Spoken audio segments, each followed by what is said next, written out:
Shabbat Shalom. Hoje nós vamos tratar da Parashá Vairá, que compreende Shemot, Êxodo, capítulo 6.2 ao capítulo 9.35.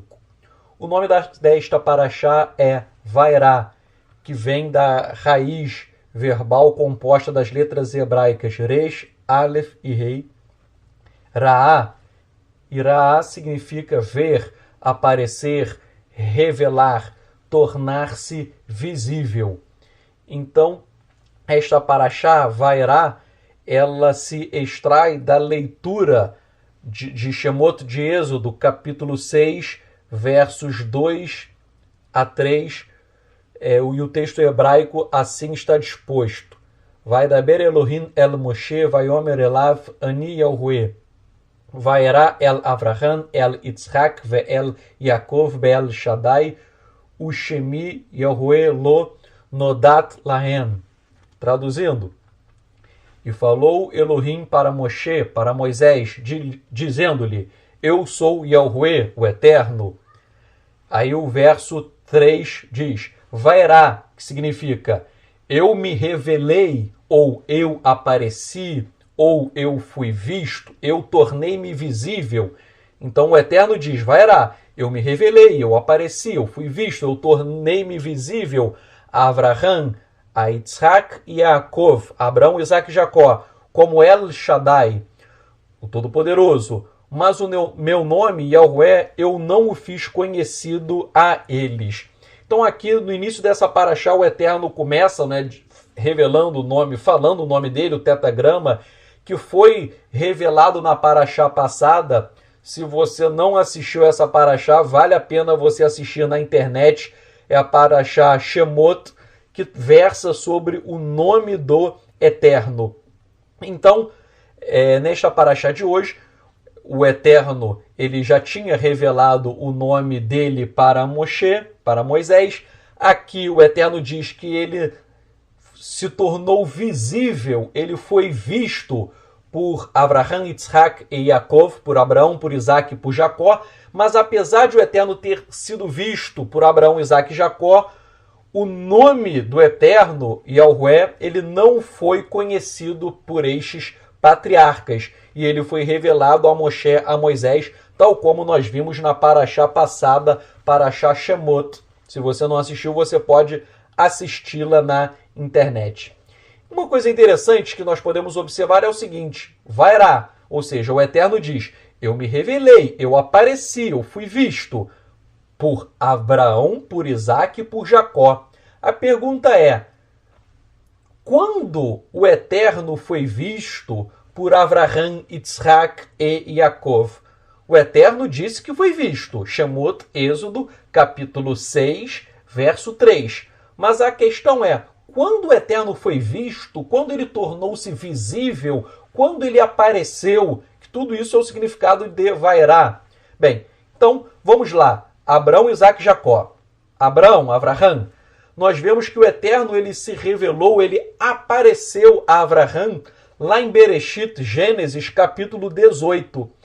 Naquele episódio, vocês devem se lembrar, mas se não se lembram, basta ler o capítulo 18 de Gênesis, em que 3 homens apareceram para Avraham, para Abraão, sendo que um daqueles homens era o próprio Eterno. Era o próprio Eterno que se manifestou como homem.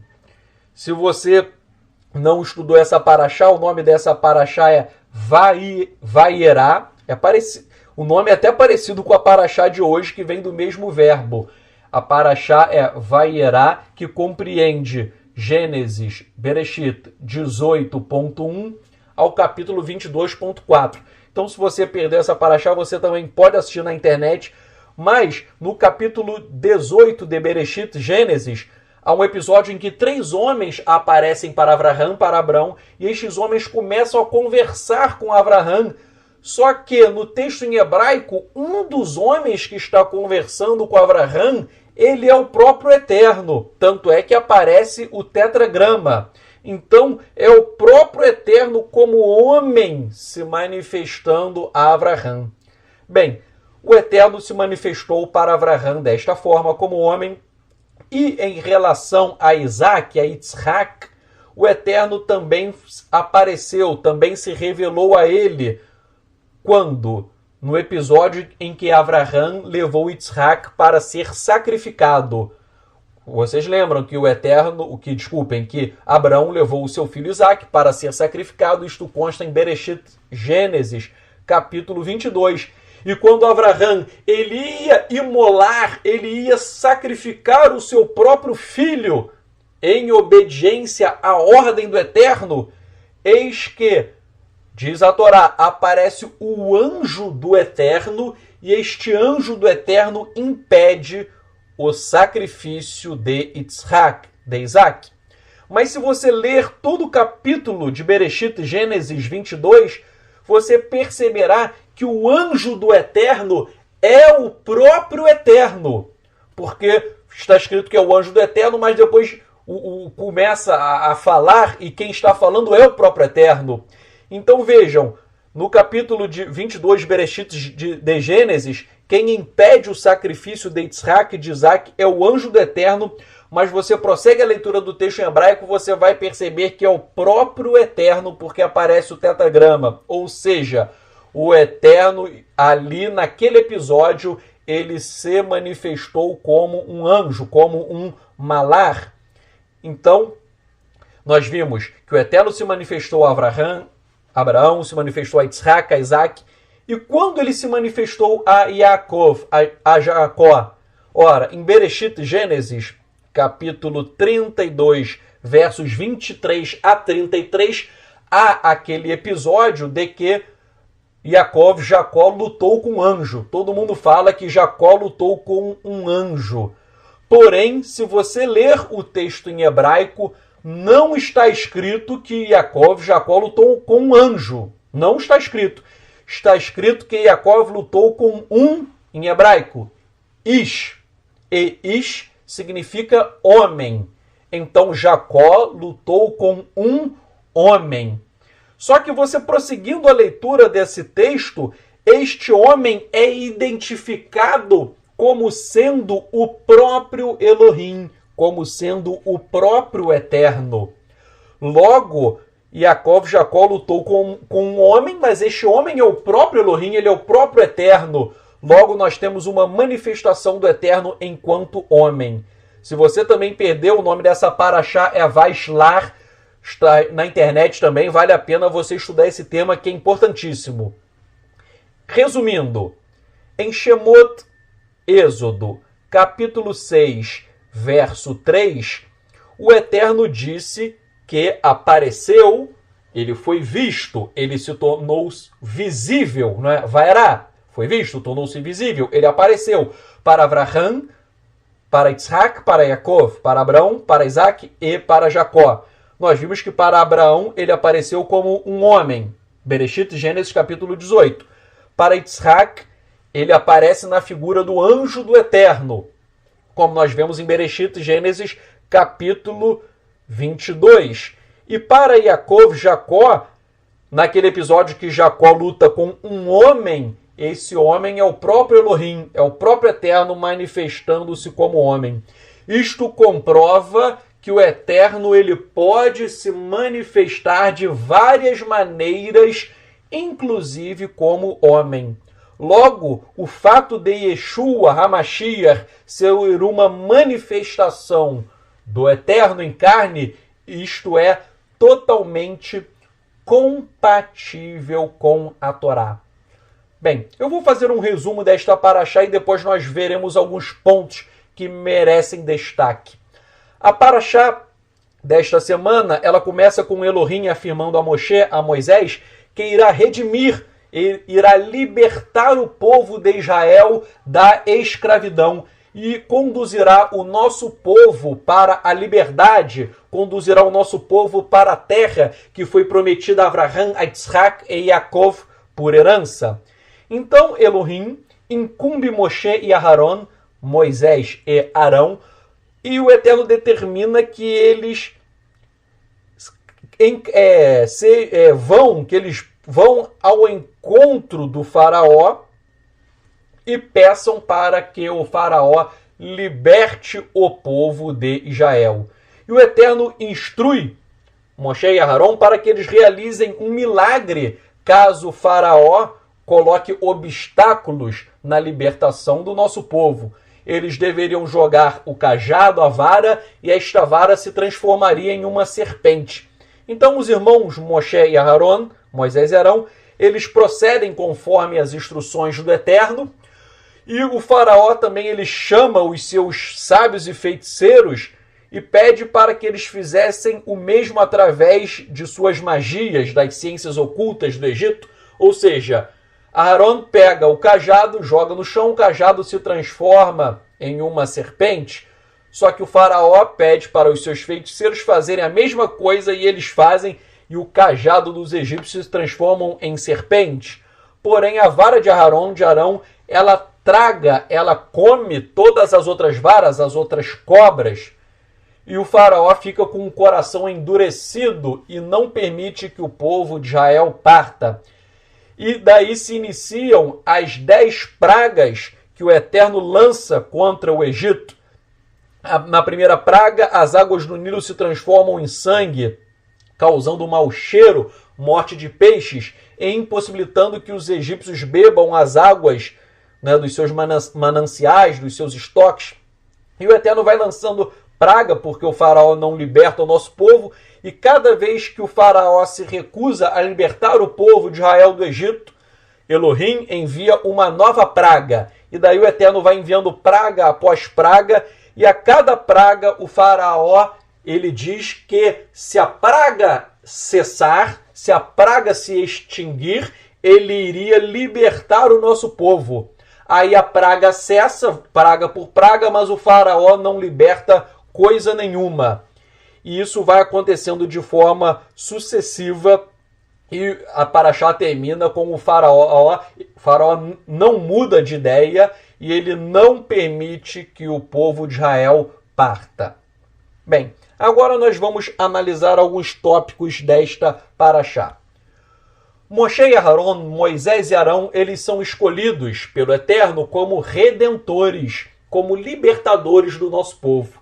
Então, tal como Moshe e Aharon, Moisés e Arão, eles vão libertar o nosso povo do jugo egípcio, da mesma forma, Yeshua é o nosso libertador, Yeshua é o nosso redentor. É interessante que as pessoas falam muito em salvação por meio, né, de Yeshua. Salvação em hebraico é Yeshua. Muitas pessoas falam em salvação, e é até interessante que o cristianismo fala também em salvação. E o conceito do cristianismo é: basta aceitar Jesus como Salvador e você está salvo. Mas a pergunta é, o que significa salvação? O que significa Yeshua? Ora, à luz do judaísmo nazareno e à luz dos textos em hebraico, nós temos que reconhecer Yeshua como Mashiach e sermos libertos do pecado, sendo o pecado definido como transgressão à Torá. Salvação, no conceito israelita, salvação significa libertação do pecado. Ora, Yeshua é o nosso Salvador, mas quem salva, salva alguém de algo. Yeshua nos salva de quê? Yeshua nos salva da condenação. E o homem é condenado por quê? Porque está aprisionado pelo pecado. Então, Yeshua significa salvação, também significa libertação, porque Yeshua HaMashiach, ele veio para nos libertar do pecado. Então, vejam só, não existe esta história, eu já vi alguns cristãos falando isso não existe, a história de que o camarada ele é salvo, mas continua no pecado.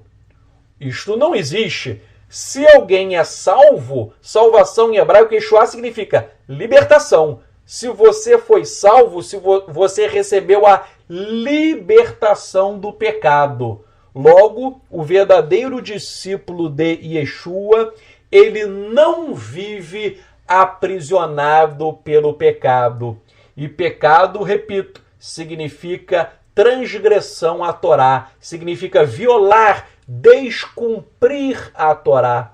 Se alguém disser para mim, Tzadok, eu sou salvo, mas eu ainda vivo no meio do pecado e eu gosto do pecado, eu vou falar para essa pessoa, você não é salvo coisa nenhuma, porque Yeshua, salvação, significa libertação do pecado. O verdadeiro discípulo de Yeshua Mashiach, ele não está aprisionado pelo pecado.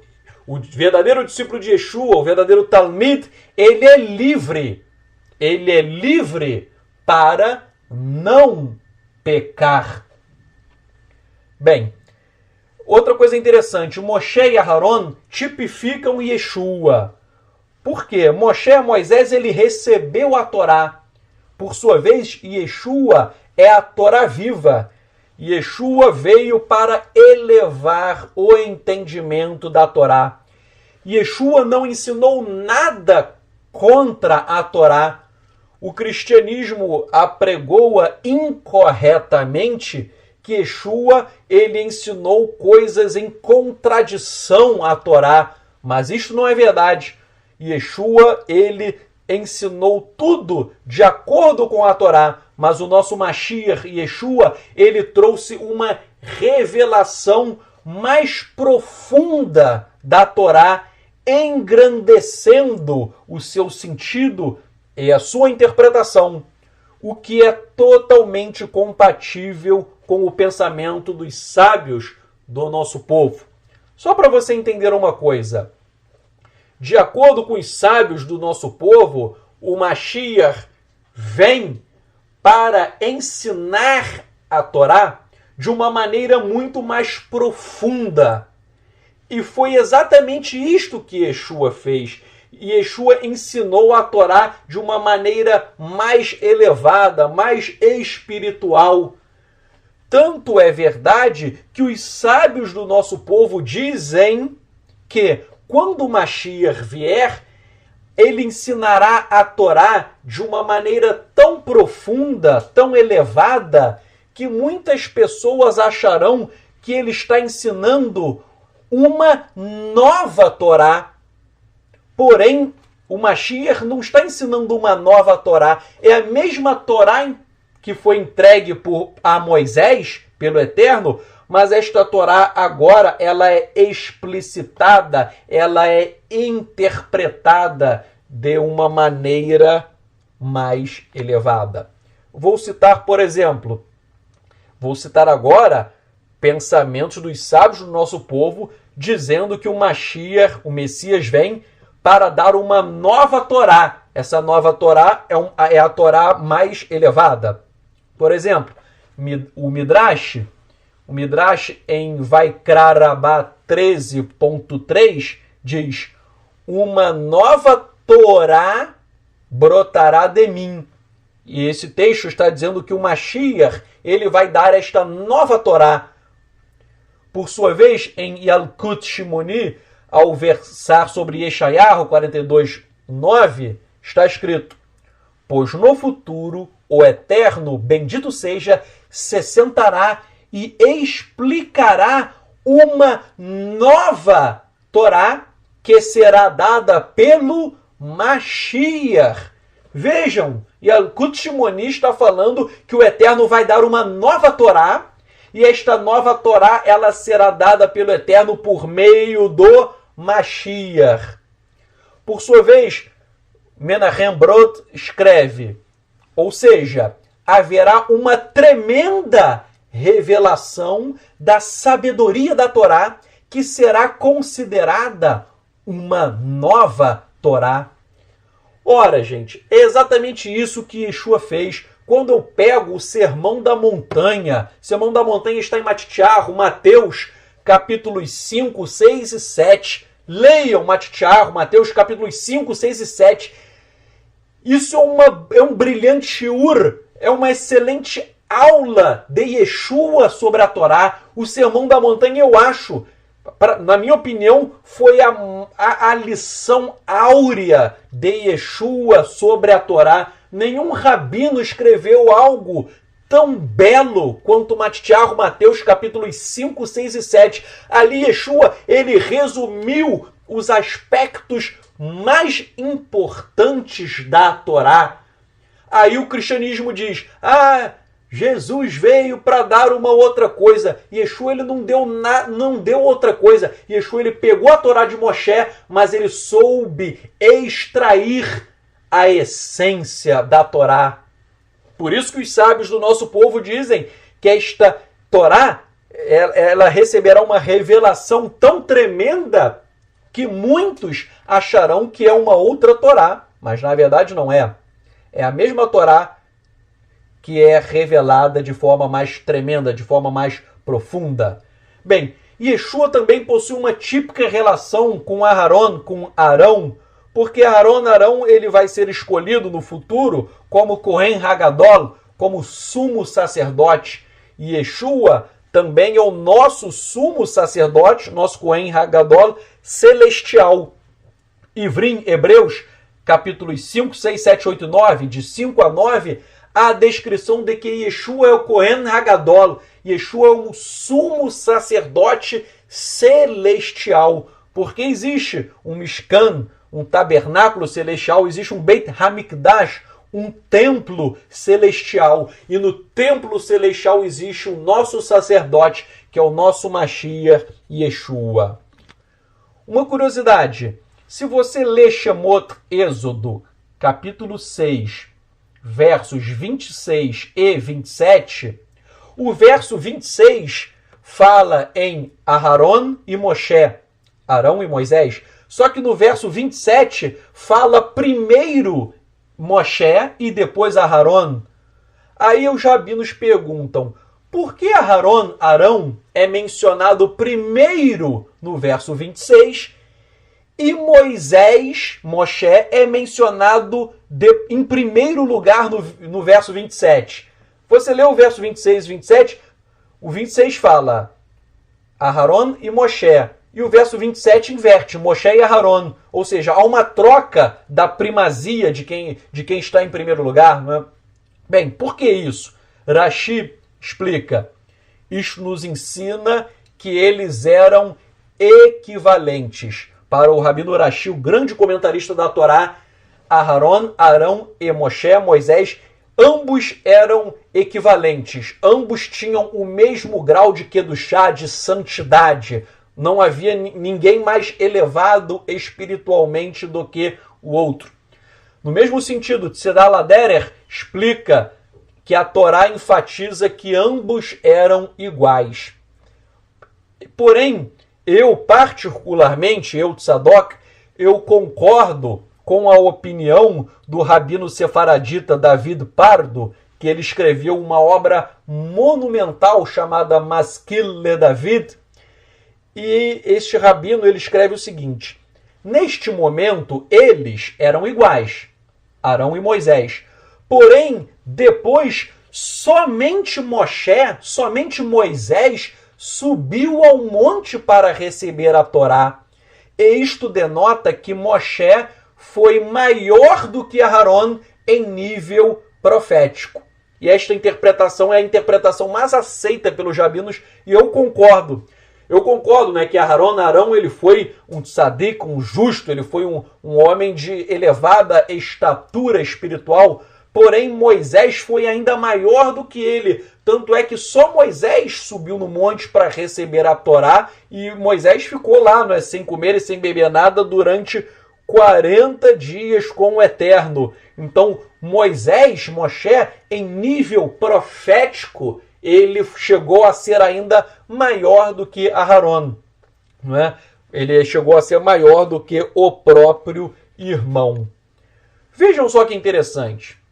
O judaísmo rabínico diz que Moshe foi o maior profeta e que não surgiu e nem surgirá ninguém como Moshe, ninguém como Moisés. Então, os rabinos ortodoxos, às vezes eles vêm nos criticar dizendo o seguinte: vocês seguem Yeshua e dizem que Yeshua é maior do que Moisés. Porém, dizem eles, não existiu e nem existirá ninguém superior a Moisés. Isto é o que diz o judaísmo rabínico, o judaísmo normativo. Agora eu pergunto, será que isto é verdade? Ora, se eu pegar os Ketuvim Netzarim, os escritos nazarenos, conhecidos como Novo Testamento, o Novo Testamento é muito claro que Yeshua é superior, até porque Yeshua é uma emanação do Eterno. Então é óbvio que ele é superior a Moshe, a Moisés. Mas, já que os rabinos tradicionais eles não creem nos Ketuvim Netzarim, no Novo Testamento, eu não vou citar o Novo Testamento. Eu vou citar a própria literatura do nosso povo, provando que viria alguém superior a Moshe, a Moisés, e este alguém, na literatura rabínica, é o Mashiach. Bem, o judaísmo rabínico ele diz que não existe ninguém acima de Moshe. E de onde ele tira isso? Ele tira do Igdal, os 13 princípios do judaísmo, princípios estes elaborados por Maimônides, né? Moshe ben Maimon, conhecido como Maimônides. E o 7º princípio de Maimônides, Maimônides escreveu, né, em hebraico, Lokam Israel que Moshe od Navi umabit et temunato. Traduzindo, não se levantou em Israel outro como o profeta Moisés, que viu a imagem dele. Aí a imagem dele é a imagem do Eterno. Então, diz os rabinos, se pautando nesse 7º princípio de Moshe ben Maimônides, o 7º princípio de Maimônides diz que não se levantou ninguém, e eles acham que também não se levantará alguém superior a Moisés em estatura espiritual. Só que isso está errado. Eu vou citar a Torá e entendimento de sábios do nosso povo. Primeiramente, Devarim, Deuteronômio 18:18, Torá, está escrito. O Eterno diz: eis que lhes suscitarei um profeta do meio de seus irmãos, como tu, Moisés, e porei as minhas palavras na sua boca, e ele lhes fará tudo o que eu lhe ordenar. Então, em Devarim 18:18, Deuteronômio 18:18, o Eterno disse que levantaria um profeta semelhante a Moisés, e o Eterno iria colocar as próprias palavras na boca deste novo profeta, e todo mundo deveria obedecer o que este outro profeta ordenasse. Então, e nós sabemos, e vários sábios do nosso povo dizem que este outro profeta que viria, quem é? É o Mashiach. Bem, eu estava compulsando a obra do rabino Levi ben Gershon, conhecido como Ralbag, um rabino que viveu no século XIII, e olha só o que ele escreveu. Ele escreveu o seguinte: Moisés, fez muitos milagres para levar apenas um povo, que é Israel, a adorar Elohim. Mas o Mashiach fará com que todos os povos adorem Elohim. Vejam que lindo, Rabino Levi ben Gershon. Ele fala que Moisés fez com que apenas um povo adorasse Elohim. E esse povo é Israel. Então, Moisés levou Israel a adorar Elohim, um povo. Porém, ele diz que o Mashiach, ele será maior do que Moisés, porque o Mashiach, ele terá o mérito de fazer com que todos os povos adorem Elohim. E é exatamente isso que Yeshua fez. Yeshua, ele é pregado em Israel, nos Estados Unidos, na Bélgica, na Alemanha, em todos os cantos do mundo. Yeshua HaMashiach é pregado e pessoas de todos os povos terminam adorando Elohim. Por quê? Porque o Mashiach faz com que pessoas de diversos povos não não só israelitas, mas gentios propriamente ditos, ingressam no povo de Israel pela emuná, pela fé em Yeshua HaMashiach. Por sua vez, o Midrash Tanhuma diz, estou citando, abre aspas, está escrito: eis que o meu servo procederá com prudência, ele será exaltado e enaltecido, e será muito alto.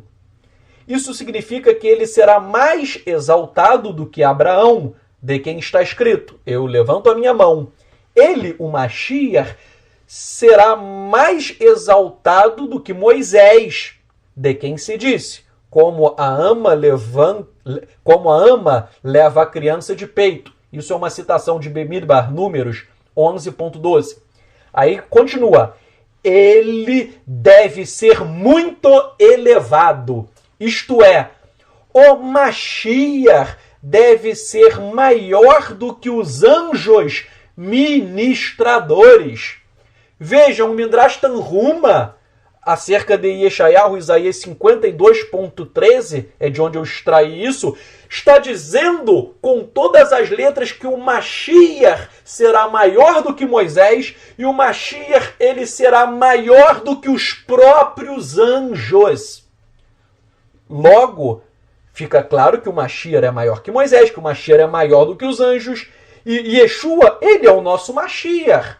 Logo, Yeshua, ele foi maior do que Moshe, do que Moisés. Razão pela qual o sétimo princípio de Maimônides está errado. Yeshua é maior do que Moisés e é também maior do que os anjos. Basta que vocês leiam o texto de Ivrim, Hebreus, capítulo 1. Nós não temos muito tempo, mas, por exemplo, basta você ler o texto aramaico da Peshita de Ivrim, Hebreus, capítulo 1, verso 6, o finalzinho está escrito assim: Emar dele neskdun kulhun malache dalarra. Traduzindo, né? E ele diz, esse ele aí é o Eterno, e o Eterno diz que os anjos de Elohim o adorem. Aqui está a conjugação do verbo sagad em aramaico, que significa adorar. Repetindo, está escrito Hebreus, capítulo 1, verso 6. O finalzinho diz, e ele é o Eterno diz que todos os anjos o adorem. O adorem quem? É só você ver o verso anterior. Adorem o Filho, adorem o Mashiach, adorem Yeshua. Então o texto em aramaico de Ivrim, capítulo 1, verso 6, está dizendo que Yeshua é adorado por todos os malachim, por todos os anjos. O texto que eu li é em aramaico, só para você ver, em hebraico, anjos é malachim, e aqui eu li malachê, que é em aramaico. Bem, então nós vemos que Yeshua, ele recebe adoração. Ora, como Yeshua pode receber adoração se só o Eterno pode ser adorado? A resposta é simples. Yeshua é uma manifestação do Eterno. Yeshua pode ser adorado sim. Aí você vai falar, mas existe um Rosh fulano de tal que diz que Yeshua não pode ser adorado. Ora, o Rosh fulano de tal é um ex-pastor evangélico que não sabe nada de aramaico. Qualquer pessoa que saiba aramaico é só ler esse texto que está lá, o verbo sagad. E eu desafio esse Rosh, ex-pastor, e desafio qualquer pessoa. Essa semana mesmo havia um Rosh de uma congregação que disse que Yeshua não pode ser adorado, disse que Yeshua não é uma manifestação do Eterno. Ele falou esta heresia e eu falei, meu filho, você está errado. Yeshua é uma manifestação do Eterno e Yeshua pode ser adorado sim. Aí sabe o que eu fiz? Eu convidei este Rosh para um debate. Eu convidei. Falei, olha, nós vamos fazer um debate no meio da congregação, da Kehilá. Você vai colocar os seus argumentos, eu vou colocar os meus, e nós veremos, não é, quem irá comprovar à luz do hebraico e do aramaico. Sabe o que aconteceu? Esse Rosh, ele fugiu do debate. Ele fugiu. E daí uma menina que amiga dele me mandou uma resposta. Ele não quer ir porque você, Tzadok, sabe muito hebraico e aramaico. Ora, a questão não é eu saber muito, na verdade eu não sei nada. Tudo que eu sei e o pouco que eu sei, quem dá é o Eterno. Eu não ensino com autoridade humana, é o Eterno quem dá a revelação. E o Eterno que dá a sabedoria, o entendimento para qualquer ser humano estudar o hebraico, o aramaico, além das revelações. Então essas pessoas que dizem que Yeshua não pode ser adorado, na verdade elas precisam ler o aramaico, elas precisam ler a Peshita. Infelizmente são pessoas que não têm nenhum conhecimento de aramaico e mais, são pessoas sem discernimento espiritual. Porque eu conheço muitas pessoas simples e humildes que sabem mal o português, mas elas dizem que Yeshua o Eterno, sabe como? Não foi através do aramaico, não. Foi por meio de revelação sobrenatural. Então a revelação sobrenatural, ela é muito importante. Eu sei que Yeshua pode ser adorado, eu sei que Yeshua é uma manifestação do Eterno, tecnicamente, à luz do hebraico e do aramaico, mas eu também não aprendi isso tecnicamente, não. Foi por meio de revelação. Eu tive que orar, e o Eterno revela a verdade. Mas o Eterno revela a verdade somente para aqueles que o buscam com sinceridade. Há pessoas que dizem que são sinceras, mas fogem da verdade, tal como esse Rosh que fugiu do debate. E é uma pena, porque se eu estivesse no meio da congregação com ele, a verdade viria à tona. E se, obviamente, ele estivesse com Shedim, com demônios, eles poderiam, quem sabe, pela misericórdia do Eterno, até se manifestar. Porque quem diz que quem diz que Yeshua não pode ser adorado, essa pessoa está sendo manipulada por Shedim, por demônios. Isso é algo muito sério.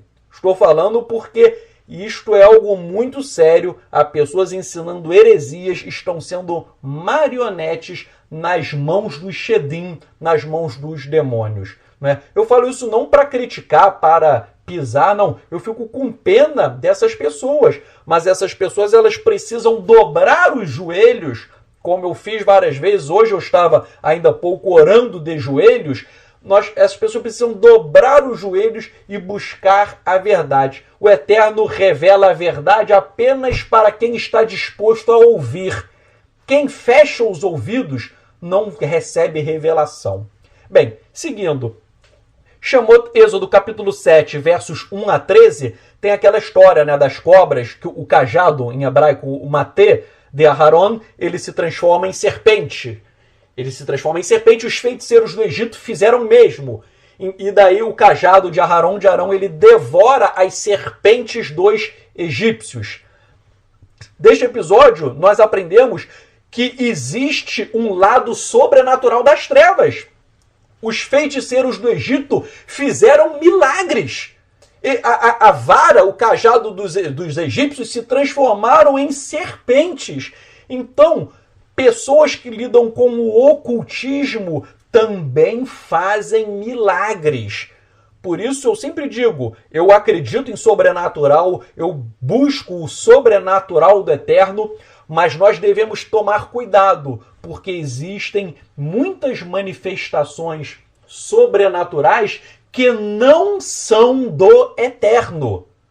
E, repito, há manifestações sobrenaturais que não são do Eterno. Existem várias falsas religiões em que você vai lá e você verá sinais, prodígios, porém são operados por Shedim, por demônios. Então, um grande dom que Paulo escreveu é o dom de discernimento de espíritos. É você estar em um lugar, você tem o discernimento de saber quando o sinal é operado pelo Eterno e quando o sinal é operado pelos Shedim, pelos demônios. Repetindo, as falsas religiões também fazem milagres, mas são milagres provenientes das trevas. Bem, nós vimos aqui, não é, o Talmud, Maseret, Tratado de Shabat 97a, ele fala que Aharon fez um milagre dentro de um milagre. Aharon fez um milagre dentro de um milagre. Ele fez 2 milagres. O primeiro, a transformação do cajado em serpente. O segundo, o cajado dele, né, em forma de serpente, engoliu as cobras, as serpentes dos egípcios. Só uma curiosidade, né? Uma curiosidade. A Torá fala do cajado, né? E todo mundo lembra do cajado de Moshe, de Moisés, e o cajado de Aharon, de Arão. Aí os rabinos discutem se existiam 2 cajados, um cajado de Moshe e um cajado de Aharon, se cada um tinha o seu próprio cajado, ou se era apenas um cajado só, e esse cajado ele era compartilhado tanto por Moshe quanto por Aharon. Um emprestava o cajado para o outro. Bem, isso é só uma curiosidade, né, que eu estou falando. De acordo com o Zohar e o rabino Abarbanel, cada um tinha o seu próprio cajado. Por sua vez, Ibn Ezra diz que havia somente um cajado e Arão pedia emprestado o cajado de Moshe, de Moisés, quando era necessário. Eu estou citando essas 2 opiniões, não é? É um tema que não tem como definir precisamente se era um ou se eram 2 cajados, mas só mostrando que há uma divergência entre os rabinos sobre isso. E agora eu vou entrar em outro tema interessante que fala que o Eterno endureceu o coração de Faraó, não é? Lá em Shemot, Êxodo, capítulo 7, verso 3, está escrito, o Eterno está dizendo, Vani akshe et lev par'o, e eu tornarei duro o coração de Faraó. Aí vem a questão, se o próprio Eterno é quem endureceu o coração de Faraó, então como Faraó pode ser responsabilizado por não ter libertado o povo de Israel? Se o Eterno endureceu o coração de Faraó, não seria Faraó inocente de todos os seus atos, já que tais atos foram determinados pelo Eterno? Então, uma grande pergunta, se o Eterno, ele que endureceu o coração de Faraó, como que Faraó pode ser punido? Não seria Faraó inocente? Não é? Muitas pessoas têm essa dúvida, muitas pessoas já me perguntaram isso. Então vamos ver o que dizem os rabinos. Rashi disse o seguinte, Elohim disse, agora que Faraó se comportou perversamente e de forma voluntária me opôs, eu sei que não há nenhuma boa vontade dentre estas nações que o levariam a se arrepender de maneira sincera. Por isso, é uma boa ideia endurecer o coração dele, de forma que eu possa aumentar meus sinais milagrosos contra ele, e você poderá reconhecer o meu poder. Porém, durante as 5 primeiras pragas, a Torá não menciona que Elohim endureceu o coração de Faraó. Preferivelmente, declara que o seu coração se endureceu. Então, só para vocês entenderem, eu acabei de ler Rashi, né, já traduzindo do hebraico para o português. Rashi, ele diz o seguinte, que o Faraó ele já tinha um coração mau, ele já tinha um coração duro. E então, nas 5 primeiras pragas, ele diz que a Torá não fala que o Eterno endureceu o coração de Faraó nas 5. Por quê? Nas 5 primeiras. Porque o coração de Faraó já era duro. O Eterno só foi endurecer nas 5 pragas seguintes, porque ele já tinha um coração mau. Um pensamento parecido é de Moshe ben Narman, conhecido como Narmânides. Ele diz o seguinte, vou ler, já traduzindo. O fato de Elohim ter endurecido o coração do Faraó era claramente um castigo por pecados anteriores. Porém, o endurecimento do coração do Faraó pode ter acontecido em 2 diferentes ocasiões. A primeira, antes das pragas começarem. isto é, neste momento. Isto seria um castigo pela escravização injustificada dos judeus. Ou 2. Elohim só endureceu o coração do faraó depois das primeiras 5 pragas, como um castigo por ignorar seus avisos. Assim, neste momento, quando Elohim diz, eu endurecerei o coração do faraó, ele apenas estava informando a Moshe sobre um evento que só ocorrerá no futuro. Então, resumindo, Moshe ben Narmânides também fala que o faraó já tinha um coração endurecido, o coração dele já era mau, por isso que o Eterno o fez dessa maneira. E por fim, Maimônides diz o seguinte, o faraó foi punido com a remoção do seu livre-arbítrio como um castigo pela escravização dos judeus. Cada indivíduo egípcio, assim, era livre para fazer sua escolha e seria então castigado adequadamente se escolhesse fazer mal aos judeus. Então Maimônides diz o seguinte, que o faraó, já que ele era mau, o Eterno removeu o livre-arbítrio dele. Resumindo todas as posições, há um consenso, né? Eu citei 3 autores, mas há muitos outros. Mas resumindo tudo, há um consenso entre os rabinos de que o faraó era realmente mau. E daí o Eterno começa, né, a mandar as pragas. A primeira praga, o rio Nilo, se transforma em sangue. E daí os magos do Egito fazem a mesma coisa. Isso é interessante. Repetindo, os magos do Egito eles conseguiram também transformar o rio Nilo em sangue. Logo, é aquilo que eu disse anteriormente, as forças das trevas também produzem atos sobrenaturais. Aí vem uma questão, o rio Nilo se transformou em sangue. Será que essa praga abateu apenas os egípcios, a transformação do Nilo em sangue, ou ela abateu também os israelitas, o nosso povo? Não é? A Torá diz que o rio Nilo se transformou em sangue. Então, as pessoas não tinham como beber água. Será que isso afetou apenas os egípcios ou o povo de Israel também? Bem, há 2 pensamentos diferentes. Duas correntes diferentes de pensamento. A primeira corrente está no Midrash, em Shemot Rabbah 9.10, diz que os judeus não foram afetados. Quando os judeus pegavam água em seus barris, esta não era transformada em sangue. Porém, até as águas dos barris dos egípcios viraram sangue. Então o Midrash diz o seguinte, que o nosso povo, os israelitas, conseguiam beber água. A água que estava no barril, que estava estocada, ou uma água do rio, você podia tirar que a água ficava água. Você bebia aquela água. Porém, só a água dos egípcios, quando os egípcios iam beber água, o Midrash até falou o seguinte, por exemplo, havia uma água em um pote, água. Quando o egípcio ia beber a água se transformava automaticamente em sangue. E o egípcio não conseguia beber. Então, para o Midrash, o nosso povo foi poupado e os egípcios não. E existe uma segunda corrente, que é a corrente que eu concordo.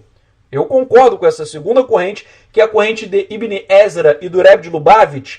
Essa corrente de pensamento diz que a praga afetou tanto os egípcios quanto os israelitas. Por quê? A questão é, já que o Nilo era considerado um deus para os egípcios, o Eterno quis atingir a totalidade do rio Nilo. E por isso esta praga também atingiu os judeus. A deidade do Egito, o Nilo, é atacada em sua totalidade. Então, já que a Torá, né, se você ler, ela não faz uma distinção que os judeus foram poupados, que os israelitas foram poupados, fala que as águas se transformaram em sangue. Então, dá a entender que realmente tanto os egípcios quanto os israelitas foram atingidos por essa praga do rio Nilo. Né?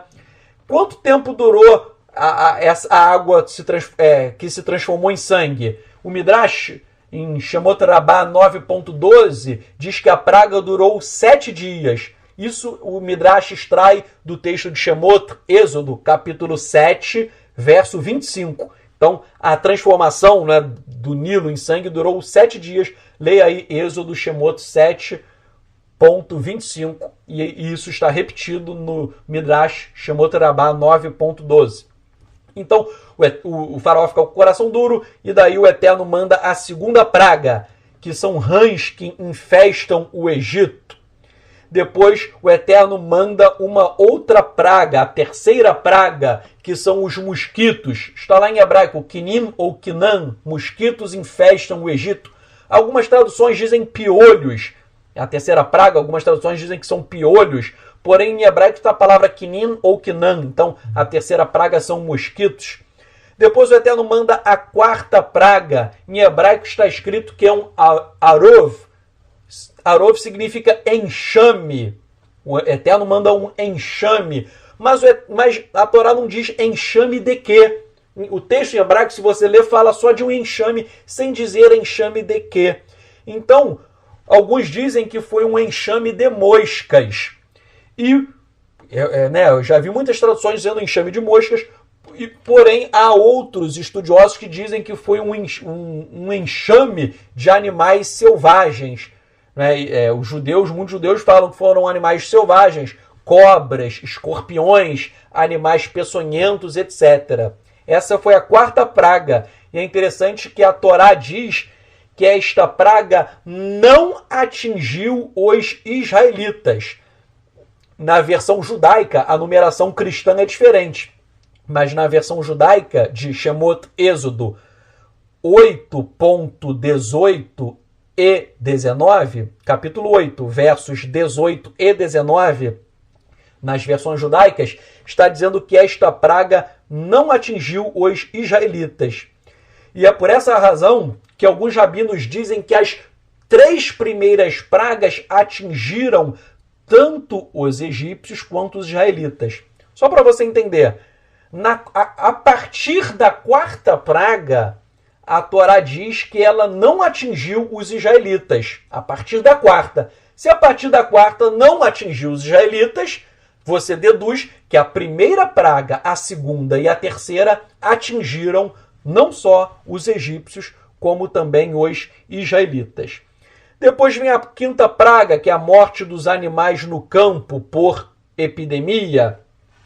E é interessante que Rashi, ele diz que somente os animais deixados no campo foram abatidos pela epidemia e morreram. Então os egípcios, tementes ao Eterno, trouxeram seu gado para dentro e foram poupados. Então Rashi está dizendo que havia egípcios que tinham temor ao Eterno. Então esses egípcios que tinham temor ao Eterno, eles trouxeram o seu gado para dentro e eles foram poupados. Depois vem a sexta praga, que são úlceras, feridas na pele, ou alguns rabinos apontam que foi uma sarna, né? Feridas na pele, úlceras, uma sarna. E depois vem a sétima praga, que é uma chuva de granizo, que mata tanto homens quanto animais. Então, a chuva de granizo mata tanto os homens quanto os animais. E Shemot Êxodo 9, versos 20 a 21, está escrito: quem, dentre os servos do faraó, temeu a declaração do Eterno, fez os escravos e o gado encontrarem abrigo nas casas. Mas os que não tiveram consideração pelo que o Eterno dissera, deixaram os escravos e o gado no campo. É aquilo até que eu citei em Rashi anteriormente. Êxodo, Shemot, capítulo 9, versos 20 a 21, fala o seguinte: os servos do faraó, que temiam o Eterno, que tinham temor no coração, eles recolheram os escravos e o gado para dentro das casas, e daí eles não foram atingidos. Porém, quem não tinha temor ao Eterno ficou do lado de fora, e daí veio a chuva de granizo e matou os homens e os animais. E por sua vez o capítulo 9, verso 34 diz: quando o faraó viu que a chuva, o granizo e o trovão tinham parado, ele passou a pecar ainda mais ao endurecer o próprio coração. Então, aquilo que eu falei, o faraó é tão mau, né? Está dizendo, depois que o faraó viu que tudo tinha passado, ele mesmo começou a endurecer ainda mais o seu próprio coração. comprovando-se que o faraó realmente tinha um coração duro.